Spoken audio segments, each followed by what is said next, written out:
उत्तरार्ध. वर याविषयी जी मुख्य विधेये म्हणजेच पॉइंट्स प्रतिपादिली त्यांचा या लेखातील भागाशी अगदी निकट संबंध असल्यामुळे आणि त्या मुख्य विधेयकांची पुनरुक्ती त्यांचा ठसा वाचकांच्या मनावर पक्का बिंबवण्याच्या कामी उपयुक्तही असल्यामुळे पहिल्या लेखांकातील ती विधेये एकंदर विषयाच्या अनुसंधानार्थ आरंभीच पुन्हा एकदा विवेचणे अवश्य आहे. आजचा जातीभेद हा जन्मजात म्हणून म्हणवीत असला तरी तो निव्वळ पोथीजात आहे. जन्मतःच प्रकटणाऱ्या कोणत्याही रूपगुणधर्माच्या भिन्नतेने आजच्या जाती निरनिराळ्या ठरू शकत नाहीत. तर अमक्या छापाच्या गटात अमुक जन्मला म्हणून तो श्रेष्ठ किंवा स्पृश्य आणि अमुक कनिष्ठ व अस्पृश्य मानला जावा असे पोथीत सांगितले आहे. यासाठी तो तसा नुसता मानला जात आहे. आजचा जातीभेद हा जन्मजात नसून निव्वळ पोथीजात आहे.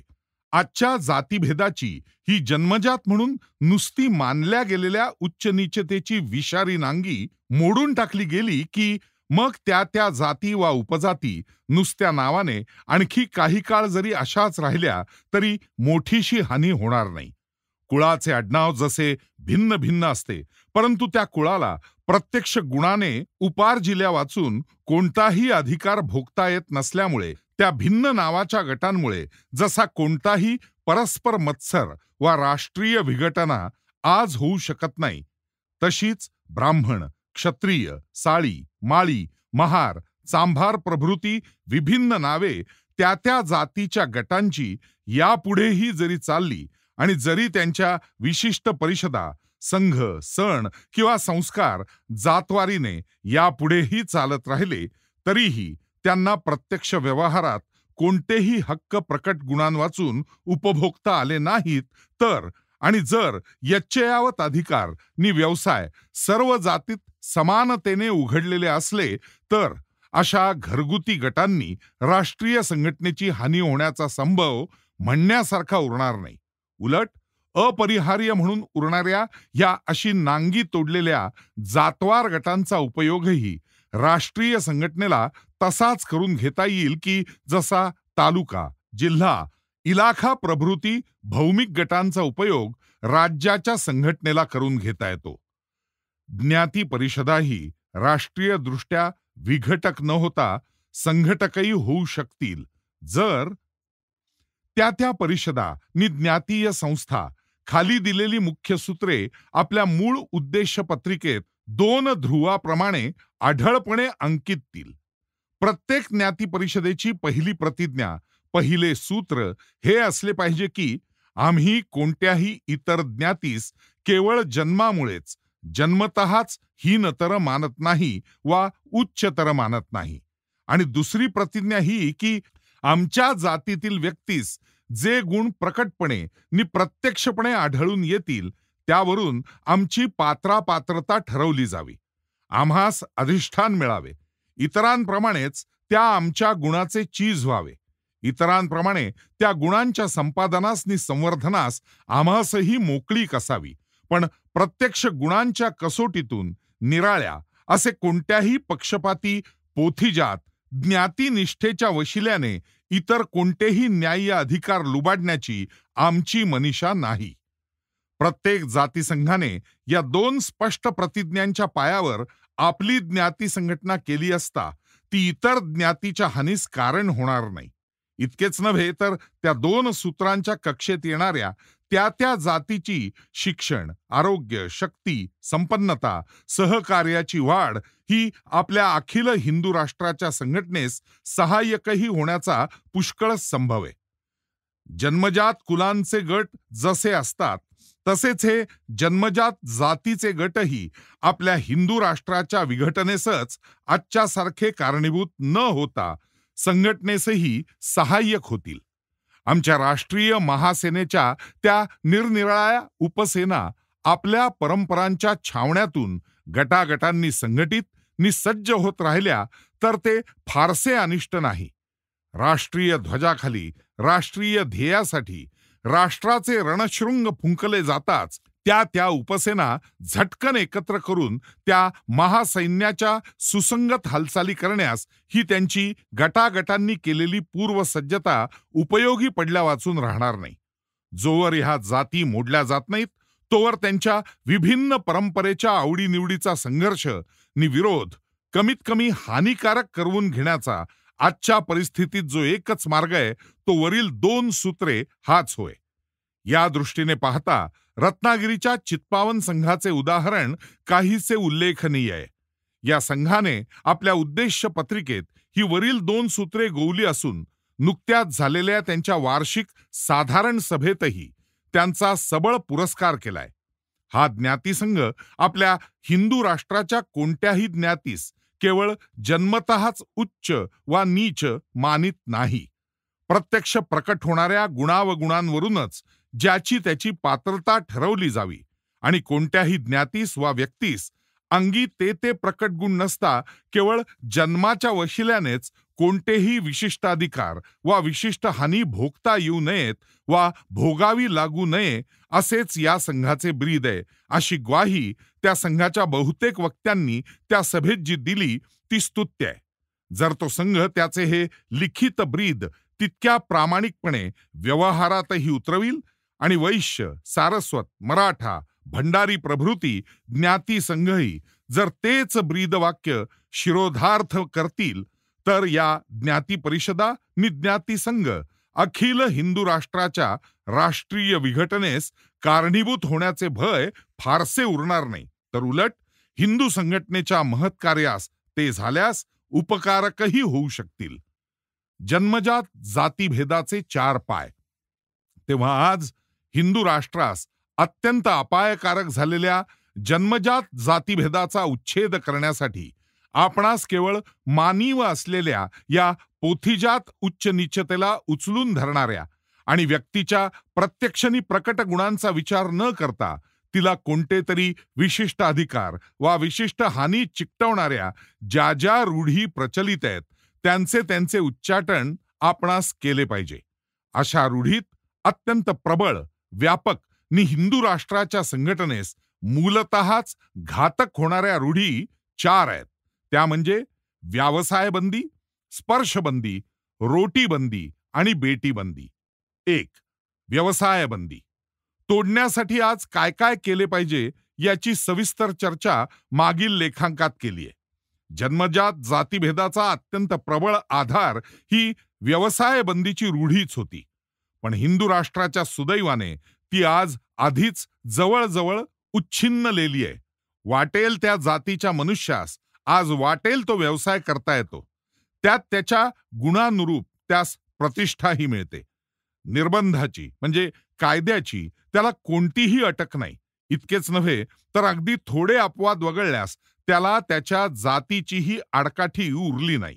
ब्राह्मण हा शिंपी, सोनार, डॉक्टर, वाणी इत्यादी वाटेल तो धंदा निर्बंधान्वये म्हणजे कायदेशीर रीतीने तर करू शकतोच, पण त्याच्या जाती नियमानुरूपही आज व्यवसाय स्वातंत्र्यास आडकाठी उरली नसल्याने तो ते धंदे करूनही पुन्हा ब्राह्मणच्या ब्राह्मण राहू शकतो.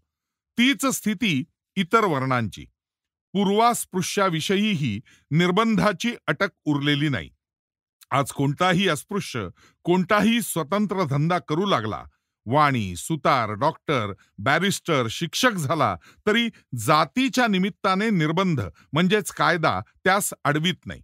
समाजाचा अप्रत्यक्ष उपद्रव मात्र त्यास अजून सोसावा लागतो, पण त्याला त्याने तोंड दिले पाहिजे आणि वेळी नैर्बंधिक सहाय्य घेऊन त्या उपद्रवाची खोड मोडली पाहिजे.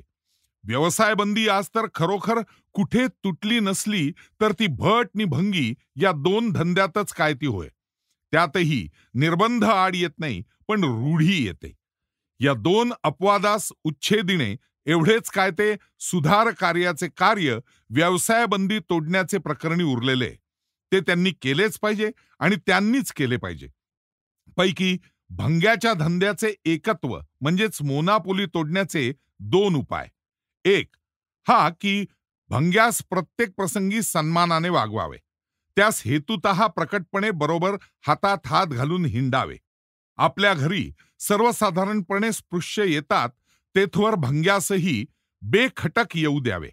समाजाच्या लक्षात ठळकपणे येईल अशा थोड्या दिखाऊपणाने त्यास प्रत्येक स्थळी सन्मानावे, म्हणजे भंग्याचा धंदा हलकट ही भावना नाश पावून इतर जाती वेळ प्रसंगी त्या धंद्यात पडण्यास कचरणार नाहीत. आणि दुसरा उपाय हा की सुधारकांनी प्रसंगविशेषी जाणून बुजून सार्वजनिकपणे भंग्याचे काम करावे. वेळी काही दिवस तीच नोकरी करावी. भंग्यांच्या संपात तर सुशिक्षित सुधारकांनी हेतुतः भंग्याचे सारे काम स्वतः करून नगरग्रामे स्वच्छ ठेवावी. स्वतःचा भंगी नाही कोण, त्रिकाळ स्नान करणारा स्नातकही आपले भंग्याचे काम आपणच करतो. मोठा चक्रवर्ती राजा झाला तरी तो बाकीची यच्चयावत कामे चाकरांकडून करू शकेल, पण स्वतःच्या भंग्याचे काम मात्र त्यालाच करावे लागणार. ते काम काही तो राजाही दुसऱ्या कोणाकडे काही केल्यास सोपवणार नाही. ही शिकवण सुधारकांनी तोंडी तर दिलीच पाहिजे, पण ती स्वतः प्रकटपणे सार्वजनिक भंगी काम प्रसंगविशेष वरचेवर मोडण्याचे दाखवून आचरली पाहिजे. भटाची व्यवसाय बंदी मोडण्याचे उपाय असे: एक हा की ब्राह्मण सुधारकाने शक्यतो भट बोलावूच नये. आपल्या घरची व्रते, सत्यनारायण, पूजापाठ सारी स्वतः करावी. वेळी लग्न देखील नैर्बंधिक नोंदीने पार पाडावी, म्हणजे ब्राह्मण सुधारकांना सहभोजनादी सुधारणात प्रकटपणे भाग घेताना जी ठराविक अडचण पडते की नाहीतर भट येणार नाही, ती मुळातच नाहीशी होईल. दुसरा उपाय हा की ब्राह्मणेतर सुधारकांनी भटास चक्क अट घालावी की तुम्ही आमच्या घरी वेदोक्त संस्कार चालवाल तरच यावे. गौरी गणपती प्रभृती प्रत्येक प्रसंगी भटाकडून वेदोक्त पूजा करून घेतल्या की वेदोक्त बंदी तुटलीच. आपली वृत्ती बुडवण्यापेक्षा मोठ्या मोठ्या शेटजींच्या व सरदार श्रीमंत अब्राह्मणांच्या घरी वेदोक्त चालवण्यास मान्य होणारे भट मिळतात, ही प्रयोगसिद्ध गोष्ट आहे. उदाहरणार्थ, प्रत्यक्ष रत्नागिरीस ती घडत आहे, पण ब्राह्मणेतर सुधारकही भटास ही अट घालण्यास वचकतात. तिथे भटापेक्षा अशा वाचाळ सुधारकांचाच दोष अधिक असे म्हणणे भाग आहे. शक्य असेल तिथे भटांची व्यवसायबंदी तोडण्यासाठीच काही अब्राह्मण विद्वान सुधारकांनी हेतुतः भटकी शिकावी. गुरव, जंगम, जोशी प्रभृती अब्राह्मण भटांनीही भटशाही अशाच उपायांनी मोडली पाहिजे. भटांची भटशाही ही सर्वस्वी यजमानाच्या भाबडेपणातच आहे. त्यात भटाचा अपराध अगदी अल्प हे सुधारकांनी केव्हाही विसरता कामा नये. त्यास उत्कृष्ट उपाय म्हणजे भट बोलावू नये हाच. साऱ्या भाबड्यांनी निरर्थक व्रतवैकल्यांच्या गौड बंगालास चाट देऊन लग्नादी सामाजिक विधी नैर्बंधिक कराराच्या स्वरूपात नैर्बंधिक नोंदीने पार पाडावे. सारी पूजा प्रार्थना स्वतःच्या भाषेत भक्तिभावाने स्वतःच करावी. 2. स्पर्शबंदी. जन्मजात जातीभेदाचा दुसरा उपाय जो स्पर्शबंदी, तो पहिल्या व्यवसाय बंदीच्या पायासारखा आज जरी आधीच लुळाहून पडलेला नाही, तरी त्यावर चहूबाजूंनी आज टोल्यावर टोले लगावले जात असल्यामुळे तोही बराच आधू होत आलाय. तरीही सुधारकांना अजून 10-12 वर्षे तरी ही स्पर्शबंदी उखडून टाकण्यासाठी पराकाष्ठेचे प्रयत्न करावयास हवेत. स्पर्शबंदी ही व्यवसाय बंदीप्रमाणे यच्चयावत हिंदू समाजाला भोवत नाही. स्पृश्य समजल्या जाणाऱ्या 20 कोटी हिंदूंची ह्या ब्याधीपासून मुळातच सुटका झालेली असते. उरलेल्या 3-4 कोटी हिंदूंना मात्र जन्मतःच त्यांची स्वतःची उपजत प्रकृती धडधाकट असतानाही या महारोगाचे विष समाजाकडून बळाने टोचण्यात येते आणि त्यांचे जीवन प्रत्यक्ष महारोग झालेल्या दुर्भाग्याहूनही दुर्भागी, दुर्धर, धिक्कृत नि अमंगळ करण्यात येते. पण हा छळ स्पृश्यच तेवढा अस्पृश्यांचा करतो असे नाही, तर अस्पृश्यही दुसऱ्या अस्पृश्याचा असाच असह्य छळ करावयास सोडित नाही. गावच्या विहिरीवर कावळे कुत्री बागडत असता नि पाणी पित असता भर दुपारी तहानेने व्याकुळ झालेल्या महाराला त्या पाण्यात शिवता येत नाही. हे पाहून तो महार जेव्हा त्याला तेथून शिवीगाळ करून हुसकून देणाऱ्या ब्राह्मण मराठ्यांना राक्षस येथे क्रूर म्हणून शिवी देतो, तेव्हा तो ती शिवी देत नसून सत्य तेच सांगत असतो. पण महारवाड्यातल्या विहिरीवर भंगी जर तसाच तान्हेला, तशाच भर दुपारी, तसेच पाण्याला शिवू लागला, तर तेच महार त्याच ब्राह्मण मराठ्यांसारखे त्यासही शिवीगाळ करून हुसकावून देण्यास सोडित नाहीत. ब्राह्मणांस पाजी म्हणणारा महार स्वतःच भंग्याचा ब्राह्मण बनतो. भंग्याला तसेच छळण्याच्या पाजीपणात रतीभरही कमी करीत नाही. नाशिकच्या राम मंदिर सत्याग्रहाच्या वेळी महार मंडळी देवदर्शनाचा, आपला हिंदुत्वाचा न्याय्य हक्क बजावण्यास गेली असता देवातही अस्पृश्यतेची संस्था घुसवून स्पृश्यदेव नि अस्पृश्यदेव असा भेद निर्मून अस्पृश्यांच्या दर्शनाने देव विटाळू नये म्हणून जेव्हा काही भटजी शेटजींनी त्या महारांची टाळकी लाठ्यांनी सडकली, तेव्हा सात्विक संतापाने जे महार चवताळले त्यांनी हेही विसरता कामा नये की जर महार जातीच्या कोण्या मरीआईच्या मंदिरात देवदर्शनाच्या त्याच हिंदुत्वाच्या हक्कासाठी भंगी लोक जाऊ लागले, तर महारांनीही तितक्याच लांब पल्ल्याच्या काठ्यांनी त्यांची टाळकीही तशीच सडकण्यास कमी केले नसते. अर्थात स्पर्शबंदी तोडण्यासाठी केवळ स्पृश्य सुधारकांनीच नव्हे, तर अस्पृश्य सुधारकांनीही परस्परांशी सहकार्य करून प्रयत्नांची पराकाष्ठा केली पाहिजे. स्पर्शबंदी तोडण्याचे दायित्व स्पृश्या इतकेच अस्पृश्यांवरही आहे. अशा लहानशा लेखात फुटकळ उपाय अशेषतः सुचवणे अशक्य. सर्वसाधारण रूपरेखा आखणे नि दिग्दर्शनापुरते काही ठळक उपाय सुचवणेच काय ते शक्य. यास्तव स्पर्शबंदी तोडण्याच्या कार्यक्रमाविषयी इतके सांगणे इथे पर्याप्त आहे की अस्पृश्यता घालवणे म्हणजे दुसरे तिसरे काही नसून शिवणे हेच होय. अस्पृश्योद्धार, त्यांना शिक्षण, नोकऱ्या, घरे प्रभृती सहाय्य देणे हा देखील जातीभेदोच्छेदाचा विषय नव्हे. जातीभेदोच्छेदनाशी प्रत्यक्ष संबंध जन्मजात अस्पृश्यता तोडण्याशीच काय तो आहे. न शिवणे म्हणजे अस्पृश्यता, अर्थात शिवणे म्हणजे अस्पृश्यता नाहीशी करणे. रोटीबंदी, बेटीबंदी, वेदोक्त बंदी प्रभृती इतर सुधारणा पुढच्या पायऱ्या त्या स्पृश्यासही लागू असतात.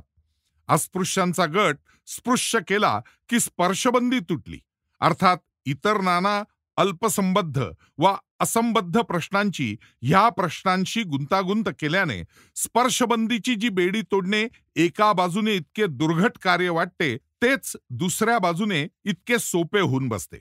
केवळ शिवायचे की जन्मजात जातीभेदाचा एक पाश खाड दिशी उखडला जाऊन ज्याच्या त्याच्या पुरते तरी 4 कोटी हिंदू बांधवांस माणुसकीत आणून सोडण्याचे महत्कृत्य त्याचे त्याने पुरते केले म्हणून समजण्यास हरकत नाही.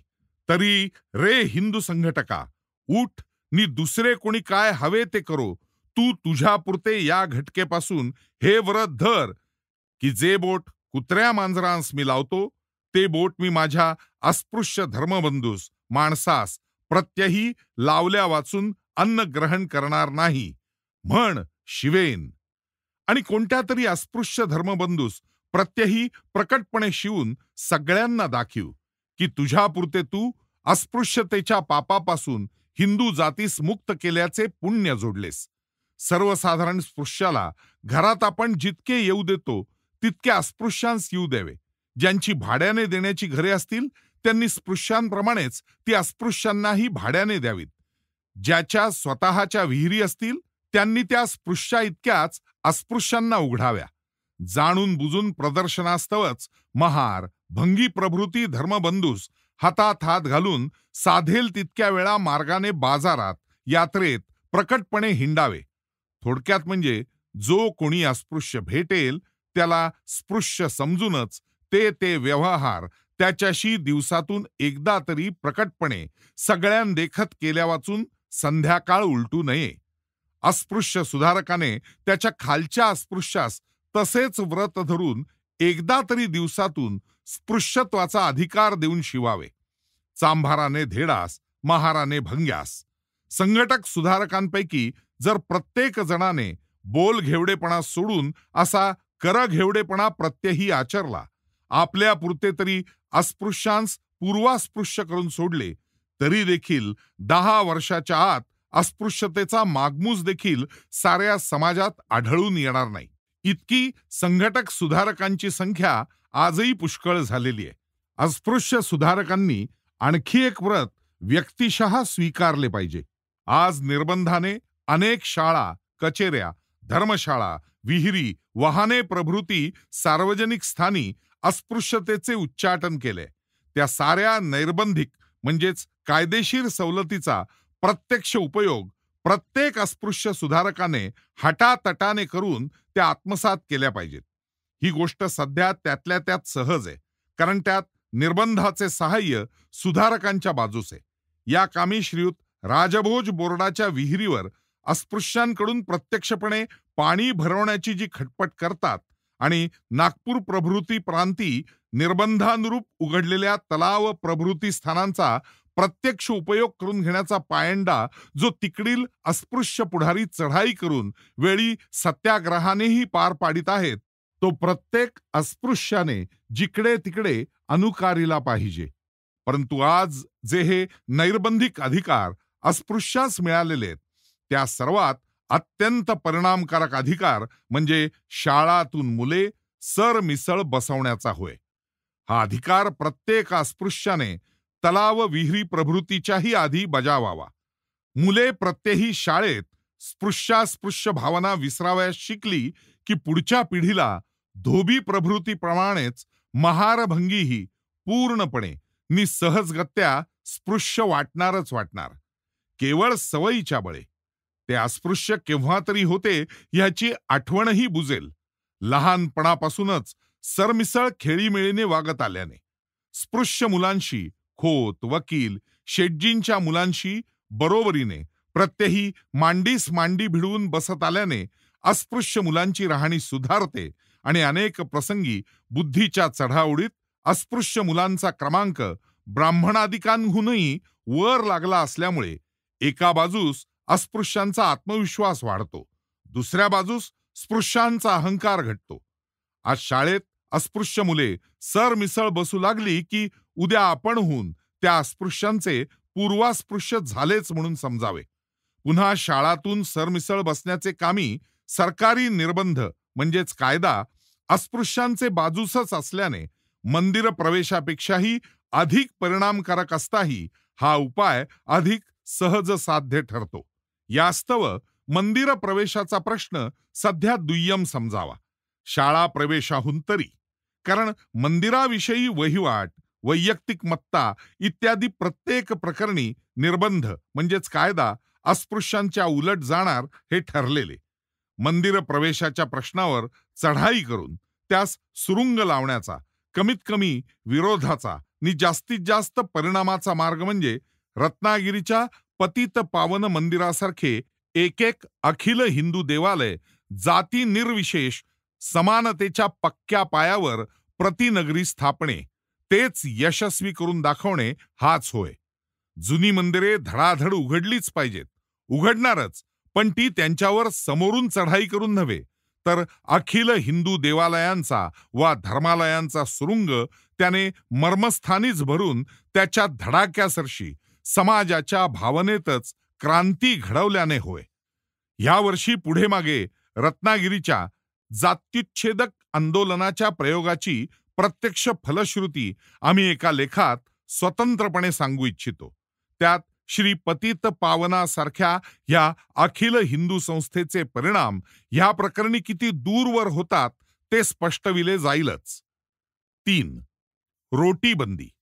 जन्मजात जातीभेदांचे उच्चाटन जर आजच्या परिस्थितीत कोणत्या एखाद्या रूढींच्या उच्चाटनातच बव्हंशी सामावलेले असेल तर ते ह्या उच्चाटनातच होय. कारण व्यवसायबंदी तुटलेलीच आहे.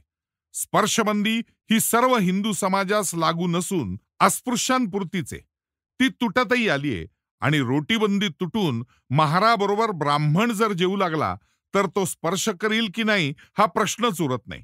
उंटच गिळणारा सुपारीचे खांड गिळण्यास का कचरणार आहे? आणि बेटीबंदी ही रोटीबंदी तोडण्या इतकी का अवश्य आणि कठीण नाही ते आम्ही पुढे सांगतच आहोत. अशा रीतीने आजच्या जातीभेदाच्या या 4 पायांपैकी जो पाय मुख्यत्वे करून हंटाच ते धूळ खाली कोसळणारे तो पाय रोटीबंदी हाच होय. आजच्या या हजारो जाती एकमेकांपासून पृथक करणारे मुख्य नि सर्वगामी जिवंत लक्षण रोटीबंदी नि बेटीबंदी हेच होय. पैकी रोटीबंदी फार थोड्या प्रमाणात जात्युच्छेदनाच्या सार्वजनिक नित्वर्य म्हणजेच अर्जंट कार्यक्रमास आडवी येते. ती कशी ते पुढे पाहू. उरलेली रोटीबंदी तेवढी तत्काळ तोडलीच पाहिजे आणि ती तोडली की जन्मजात जातीभेदात जो काही थोडा बहुत खरा जीव आज उरलेला आहे त्याच्या मर्मी मारक टोला बसलाच म्हणून समजावे. रोटीबंदी तोडावयाचे साधनही विश्वास वाटू नये इतके सोपे आहे. नुसते जेवायचे, भिन्न जातीयांबरोबर जेवायचे, की हा एवढा दुर्गम दुस्साध्य वाटणारा जातीभेदाचा प्रचंड गड गडगडत कोसळलाच पाहिजे. जातीभेद एकत्र लढून जन्मात मरायचा नाही, पण एकत्र जेवताच तो ठीकच्या ठिकाणी मरून पडतो. यास तो प्रत्येक खऱ्या सुधारकाने हे सूत्र वेशीवर टांगावे की जे रुचेल नि पचेल ते वैद्यकीय दृष्ट्या योग्य त्या कोणत्याही मनुष्याने खावे नि प्यावे. तो हिंदू असो, मुसलमान असो वा अंदमानी असो. कोणाबरोबरही खाण्याने पिण्याने सहभोजनाने वा सहपानाने जात जात नाही, धर्म बुडत नाही. सहपान वा सहभोजन हा वैद्यकशास्त्रीय प्रश्न आहे. जातची जात किंवा धर्मचा धर्म भाताच्या पेजीच्या बुडबुड्यात बुडतो असे सांगणाऱ्या भाबड्या धर्मशास्त्रांचा नव्हे. आम्हा जर कोणा संघटक सुधारकाने विचारले की आजच्या स्वरूपात असलेला या पोथीजात जातीभेदाचे मरण नक्की कशात आहे, तर आम्ही एका शब्दात अगदी प्रयोगसिद्ध सत्य म्हणून सांगू की सहभोजन, सहभोजन, सहभोजन. या पोथीजात जातीभेदाचे मरण सहभोजनातच आहे. पण त्याच्या अटी पुढील प्रमाणे. आम्हास सहभोजनाचे तत्व मान्य आहे अशी वाचाळता करून प्रत्यक्षपणे सहभोजनात भाग घेण्यास कचरता कामा नये. सहभोजनात इतर कोणी भाग घेवो वा न घेवो, अन्य जातीचा एकच मनुष्य जरी मिळाला तरी आपण आपल्यापुरते त्याच्याबरोबर जेवून आपल्यापुरती रोटीबंदी तोडली पाहिजे. ती जन्मजात केव्हा तरी एकदा तोडू, आता पुन्हा हेतुपुरस्सर कशाला असे विचारित पुन्हा उभ्या जन्मात सहभोजनात पाय न टाकणारे भीरुत्व वा सभ्यत्व कुचकामी समजून प्रत्यही प्रसंग आला तरी प्रत्यही सहभोजन केले पाहिजे. प्रत्यही ब्राह्मण भोजन करणारा जर अधिकच पुण्यशील समजला जातो तर प्रत्यही सहभोजन करणारा मात्र खट्याळ का समजला जावा. प्रत्यक्ष सहभोजन प्रकटपणे जाहीर रीतीने झाले पाहिजे. नावे शक्यतो छापलीच पाहिजेत. इराण्याच्या दुकानात जसे अचानक भज्जी सापडतात आणि कॉलेजातून वा कलेक्टर म्लेच्छांसह गुपचूप जेवणारे वकील वा पदवीधर उघडपणे आमच्या रोटीबंदी आर्य संस्कृतीचा उदो उदो करताना जसे गल्लोगल्ली आढळतात, तसेच मिथ्याचारी सुधारकही दुर्मिळ नाहीत. त्यांचा उपयोग काय? प्रत्येक सहभोजनात शक्यतो अस्पृश्य मनुष्य अवश्य असावा. सहभोजनाची तीच खरी क्षार परीक्षा म्हणजे ऍसिड टेस्ट आहे. नाहीतर केवळ ब्राह्मणाबरोबर सहभोजने करण्यास हपापलेले पण महाराबरोबर बसताच आज कोठा जड, दूध घेतो की थोडे अशी लटपटपंची करणारे समाजिस्ट काही थोडे थोडके भेटत नाहीत. आम्ही अनुभवजन्य निश्चितीने सांगतो की असे प्रत्यक्ष आचरण करणारे 500 संघटक सुधारक वारंवार सहभोजने करीत राहिले तर 5 सहस्र वस्तीच्या नगरातून रोटीबंदीच्या रूढी उखडून टाकू शकतात. जेवणावारी जातीभेद मारला जातो ते कसे हे लेख मर्यादेमुळे इथे पाल्हाळाने आम्ही सांगत बसत नाही. पाल्हाळ अवश्यही नाही. खऱ्या संघटक सुधारकास आम्ही ग्वाही देतो की तुम्ही आधी करून पहा. फळ न मिळाले तर मग ह्यांचे समर्थन आम्हास पाल्हाळाने विचारित बसा. बहिष्कार पडतीलच, पण 500 चिकाटीच्या सहभोजक सुधारकांवर बहिष्कार घालणारा 5,000चा बहुजन समाजही अंतिम मेटाकुटीस येतो. कारण बहिष्कार हे दुधारी शस्त्र, घालणारासही ते कापते. खरा सुधारक निश्चितार्थ असतो. बहुजन समाज तसा नसतो. संख्येचे प्रमाण हे वरचे असेल तर.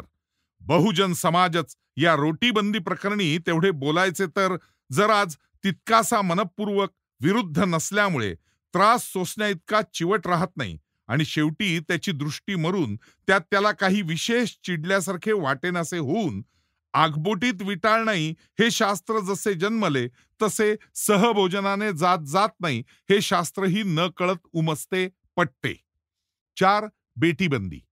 जातीभेद मोडायचा म्हणतात. सर्वसाधारणतः बहुतेक लोकांना जो धक्का बसतो तो त्यामुळे बेटीबंदी तुटून प्रचंड घोटाळा उडणार ह्याच कल्पनेने होय. म्हणजे आता शेकडो ब्राह्मणांच्या मुली महारवाड्यात कोंबायच्या नि चांभारांच्या मराठमोळ्यात घुसायच्या, अशी एक भयानक कल्पना जातीभेद मोडायचा म्हणताच लोकांसमोर उभी राहते. रोटीबंदी तोडून महारांच्या पंक्तीस जेवणाऱ्या ब्राह्मण सहभोजनांचा देखील त्यांना एक वेळ इतका धक्का बसत नाही. पण बेटीबंदी तोडण्याचे नाव काढताच ते अगदी घाबरून जातात. उलटपक्षी कित्येक सुधारक, विशेषतः जहाल, अस्पृश्य, जातीभेद तोडायचा याचा अर्थ ब्राह्मणांच्या मुली आम्हास दिल्या पाहिजेत असाच नेमका ठासून ठासून सांगतात. पण वास्तविक पाहता त्या पहिल्याची भीती नि ह्या दुसऱ्याची आकांक्षा या सारख्याच असत्य नि अतिरेक आहेत. कारण बेटीबंदी तोडण्याचा अर्थ अमक्यांच्या मुली तमक्यांना दिल्याच पाहिजेत असा नाही. ब्राह्मणांच्या वा वाण्यांच्या मुली आम्हास दिल्याच पाहिजेत असे म्हणणारे अस्पृश्यही त्या सौद्यांच्या प्रतिमूल्याचा प्रश्न निघताच धक्का खाऊन नव्हे नव्हे दिल्याच पाहिजेत असे नव्हे असे म्हणत चाचरू लागतात. कारण त्यासच ते प्रतिमूल्य परवडत नाही. जातीभेद मोडण्यासाठी ब्राह्मण वाण्यांच्या 100 मुली जर महार चांभारास दिल्याच पाहिजेत, तर त्याच अटीप्रमाणे महार चांभारांच्या 100 मुली भंग्यासनी धेडासही दिल्याच पाहिजेत. म्हणून भंग्यांच्या वतीने मागणी घालण्याचा उशीर की त्याच महार चांभार जहालास भीक नको पण कुत्रावर असं होऊन जातं. आणि तेही विवेकाची भाषा बोलू लागतात. तो विवेक असा, अमक्याने तमक्या मुली दिल्या पाहिजेत ही भाषाच मूलतः असह्य नि आजवर अशक्य आहे. आजच्या मुली उपवर असणार, त्यांच्या वरांना दिवसेंदिवस मुख्यतः त्याच निवडणार. आम्हास देणारे तुम्ही कोण म्हणून त्या आईबापास देखील जिथे हटकणार तिथे तिसऱ्या सोमाजी गोमाजीस कोण विचारतो. दुसरे असे की महार, वाणी, बंगाली, मराठ्याने एखादे दिवशी क्षणभर शेजारी बसून सहभोजनात जेवणे निराळे आणि भाषा, वेशभूषा, आचार आहाराने विभिन्न अशा एका राहणीतील मुलीला दुसऱ्या अगदी अपरिचित राहणीत जन्माची ढकलणे वा जावे लागणे हे निराळे. उद्या रोटीबंदी जरी अगदी निर्बंधाने म्हणजे कायद्याने तोडली तरी देखील महाराष्ट्रीय ब्राह्मण मुलीला बंगाली ब्राह्मणांच्या देखील घरी देणे 1999 अंशी परवडणार नाही, जुळणार नाही. कारण जातीचा विचार सोडला तरी लग्नासारख्या आजच्या शरीर संबंधात सोयीचा विचार तरी केला जाणारच जाणार. त्या मराठीतनी बंगाली ब्राह्मण वधूवरांच्या आवडीनिवडी ही जुळणे दुर्घट. मराठी ब्राह्मण वधू त्या बंगाली ब्राह्मणाच्या घरी आपल्या सासरी जाताच ती माणसे बंगाली बोलणार, ही मराठीत उत्तरणार. कानडीने केला मराठी भ्रतार, एकाचे उत्तर एकाने. पुढे स्नाने होऊन साड्या पालटू लागताना त्या बंगाली सासू जावा बिनकाष्ट्याने लुगडी नेसणार. हिला तसेच बिनकाष्ट्याने सगळ्यांसमोर वावरणे जीवावर येणार. स्वयंपाकाला ती सासू बसली की हिला सांगणार, एवढे 4 मासे सोलून दे पाहू. जेवताना ती बंगाली ब्राह्मणांच्या रीतीप्रमाणे माशांची आमटी भुरक भुरक भुरकणार. ही मराठी ब्राह्मणाची मुलगी त्या मासोळी जेवणाच्या वासासरशी ओक ओक ओकणार. परत वरचेवर माहेरी यावे तर एका वर्षाचा येत्या जात्या भाड्याचा खर्च लग्ना एवढा होत राहणार. ही गोष्ट जशी एका प्रांतातील मुली स्वजातीय परप्रांतीयांच्या घरी दिल्याची, तशीच गावातल्या गावातही महाराची मुलगी मराठ्यांच्या वा चांभाराची महाराच्या घरी देण्याची. अंतर, भाषा, राहणी इत्यादी सोयी गैरसोयीमुळे नि आवडीनिवडीमुळे रोटीबंदी तत्वतः तुटली तरी एका जातीच्या मुली शेकड्याने अन्य जातीत ढकलल्या जातील अशी जी भीती वाटते ती तसे कधीही घडणे शक्य नसल्यामुळे अगदी काल्पनिक आहे. इंग्लंड नि स्कॉटलंड यामध्ये जातवारीची बेटीबंदी नाही, पण ह्या सोयी गैरसोयीमुळेच 1001 इंग्लिश मुलगी लंडनला पिढ्यानपिढ्या राहत असताना स्कॉटलंडात दिली जाते की नाही याची शंकाच आहे. लंडनच्या मुली बहुधा लंडनच्या आसपासच आपले वर निवडणार. तीच स्थिती जातवार बेटीबंदी तत्वतः तुटली तरी पुण्याची, मद्रासची, कलकत्त्याची, रत्नागिरीची तिथल्या मुली बहुधा आपल्या शेजारच्या गावात नि स्वजातीतच आपले सासर शोधणार, आपले स्वयंवर निवडणार. तेव्हा बेटीबंदी तत्वतः तुटली तरी प्रत्यहीच्या व्यवहारात अकस्मात म्हणण्यासारखी उलाढाल होणे शक्य नाही. मग बेटीबंदी तोडायची याचा अर्थ काय? त्याचा अर्थ हा की बेटीबंदी तोडणे म्हणजे अमक्या जातीच्या मुली तमक्या जातीत दिल्याच पाहिजेत अशी आज्ञा नसून, जर कोणा हिंदूने प्रेमशील, सुप्रजन क्षमता प्रभृती वैवाहिक गुणानुकूल असा अन्य जातीचा हिंदू वधूवर निवडला, तर केवळ जात भिन्न एवढ्यासाठीच तो विवाह निषेधिला जाऊ नये वा त्यायोगे त्या वधूवरास पूर्णपणे सव्यवहार्य समजण्यास हरकत असू नये अशी एक अनुज्ञा आहे. अशी मिश्र विवाहाची अनुज्ञा जन्मजात जातीभेद मोडण्याच्या दृष्टीने नव्हे, तर शुद्धी चळवळ पचवण्यासही अत्यंत अवश्य आहे. हिंदू राष्ट्राच्या संघटनास उपकारक नि अपरिहार्य आहे. बेटीबंदी तोडण्याची एक मर्यादा मात्र मनुष्य प्रगतीच्या सद्यस्थितीत नि हिंदू राष्ट्राच्या आजच्या विशिष्ट परिस्थितीत निरपवादपणे पाळणे आवश्यक आहे. ती ही की हिंदूने आपसातील कोणत्याही जातीशी विवाह केला तरी चिंता नाही, पण हिंदुत्वाच्या कक्षेबाहेर जाऊन कोणीही मुसलमान ख्रिश्चनादिकांशी विवाह करता कामा नये. जोवर मुसलमान मुसलमानच राहू इच्छितो, तोवर हिंदूला हिंदूच राहिले पाहिजे. तिला वा त्याला हिंदू करून घेतल्या वाचून अहिंदूशी विवाह करणे आपल्या हिंदू राष्ट्राच्या सामुदायिक हितास अत्यंत अनिष्ट आहे. ज्यावेळी ते दुराग्रही अहिंदू केवळ मनुष्य धर्मास भजू लागतील नि मुसलमानकी सोडून माणुसकीतच समावतील, तेव्हा हिंदूही त्याच मनुष्य धर्माप्रमाणे मनुष्यात कोणताही जाती धर्म देशाचा भिन्नभाव मानण्याचे सोडून केवळ माणुसकीचे नाते तेवढं पाळतील. आज मात्र हिंदूंनो तसा भोळसटपणा करणे हेच माणुसकीच्या विरुद्ध आहे.